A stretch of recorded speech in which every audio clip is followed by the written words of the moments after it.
Hello friends, मैं doctor टीना पंचोली और मैं आज आपको, अगर आपने सर्जरी से या बिना सर्जरी के दांत निकलवाया है या अपनी जो लास्ट मोलर है जिसको अपन अकलदार भी बोलते हैं, थर्ड मोलर को निकलवाया है, तो आपको किन बातों का ध्यान रखना है और क्या क्या सावधानियां बरतनी हैं उसके बारे में बताऊंगी।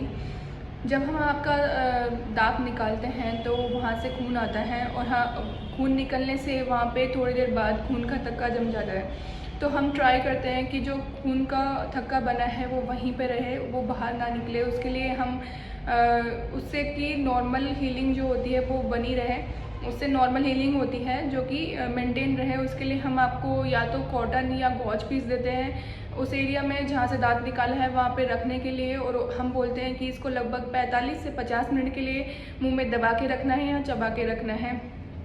और अगर आप इसको 45 मिनट बाद निकालते हैं तो पहले अपने हाथ साबुन से धोएं, उसके बाद ही निकालें। इसको निकालने के बाद या फिर लगभग एक दिन के लिए, 24 घंटे के लिए आपको थूकना नहीं है, क्योंकि अगर आप थूकेंगे तो वो क्लॉट जो खून का थक्का जमा है वो भी निकल जाएगा और हीलिंग प्रॉपर नहीं होगी। जब आप खून का थक्का जो कॉटन या गॉज पीस निकालते हैं तो उसके बाद हम आपको एडवाइस करते हैं कि आप या तो आइसक्रीम खा लें या फिर कोई ठंडा शेक पी लें। तो आइसक्रीम और शेक लेने के लिए आपको इस बात का ध्यान रखना पड़ेगा कि जो आप आइसक्रीम ले रहे हैं उसमें नट्स ना हों, क्योंकि अगर उसके अंदर नट्स होंगे तो वो जो घाव बना है उसमें फंस सकता है और आपको इरिटेशन होगी। हम आपको एडवाइस करते हैं कि हम जब दांत निकालते हैं तो लगभग वहाँ पे लोकल एनेस्थीसिया लगाना पड़ता है, जिससे कि जो एरिया है, जो दांत है वो सुन्न हो जाए और आपको दर्द फील ना हो। लेकिन ये जो उस एरिया में सुन्न है वो लगभग 3 से 4 घंटे के लिए बनी रहती है। तो हम आपको एडवाइस करते हैं कि आपको लगभग 2 से 3 या 3 घंटे तक आपको कुछ भी खाना नहीं है। आप पानी पी सकते हैं, शेक पी सकते हैं, लेकिन उसके लिए भी आपको स्ट्रॉ का यूज़ नहीं करना है, क्योंकि अगर आप स्ट्रॉ यूज़ करेंगे तो आपके मुंह में नेगेटिव प्रेशर बनेगा और जो क्लॉट बना है वो निकल जाएगा।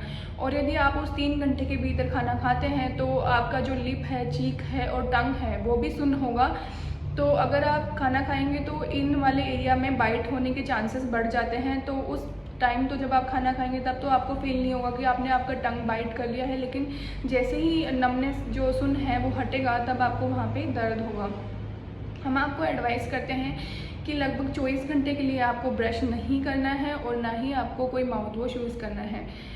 इसके बाद 24 घंटे के बाद आप माउथ वॉश यूज़ कर सकते हैं या फिर आप जो वार्म सॉल्ट वाटर हम आपको माउथ वॉश के लिए बोलते हैं, मतलब अगर आप आधा चम्मच नमक को 1 ग्लास गुनगुने पानी में डाल के उसको दिन में 3 से 4 बार अगर कुल्ला करेंगे तो वो आपको राहत देगा।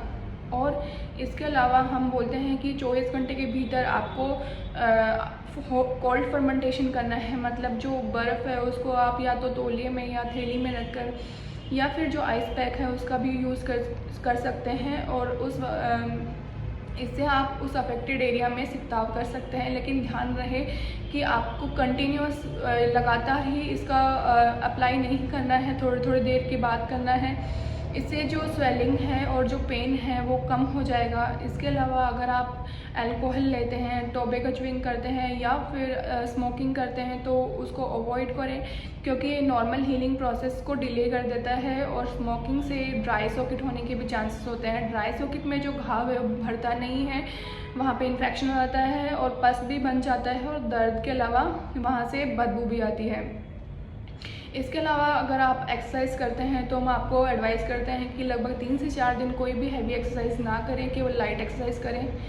और अपने खाने में आप प्रोटीन की मात्रा बढ़ा लें, विटामिन सी इंक्लूड करें, जिससे कि आपकी जो हीलिंग प्रोसेस है वो बढ़ जाए। इसके अलावा अगर आपको सर्जरी से दांत निकला है तो नॉर्मल बात है कि 3 से 4 दिन तक आपको थोड़ी बहुत स्वेलिंग रहेगी, हल्का पेन रहेगा, या फिर अगर आप ब्रश से या किसी चीज़ से इरिटेशन, खाना खाने से इरिटेशन होती है वहाँ पे, तो हल्की सी ब्लीडिंग हो सकती है या फिर थोड़ा बहुत फीवर भी बना रह सकता है। लेकिन अगर ये 3 से 4 दिन बाद कम हो जाता है, लेकिन अगर 3 से 4 दिन बाद ये कंटिन्यू रहता है, तो अगर ब्लीडिंग ज़्यादा होती है या स्वेलिंग बढ़ती रहती है या फीवर कंटिन्यू रहती है तो आप अपने डॉक्टर से सलाह ज़रूर लें, हो सकता है कि वहाँ इन्फेक्शन हो गया हो। डेंटिस्ट ने आपको दांत निकलवाने के बाद कुछ दवाइयाँ बताई होगी, तो आप ट्राई करें कि जो दवाइयाँ बताई हैं उन्हें प्रॉपर लें। उनमें कोई दवाई ऐड ना करें अपनी तरफ से। और अगर आपको पेन और स्वेलिंग कम हो गई हो तो उन दवाइयों को लेना बंद ना करें। उन जो दवाइयों का प्रॉपर आपको प्रिस्क्राइब करी हैं वो प्रॉपर उतने ही दिन लें जितने दिन आपको डॉक्टर ने बताया है। इसके अलावा आपको अपनी जो अगर आपके सर्जरी से टाँके लगे हैं तो 7 दिन बाद वो टाँके निकलवा लें। आई होप ये मेरी जो इन्फॉर्मेशन है वो आपके लिए हेल्पफुल होगी। अगर हेल्पफुल है तो प्लीज़ मेरे चैनल को लाइक करें और सब्सक्राइब करें। Thank you.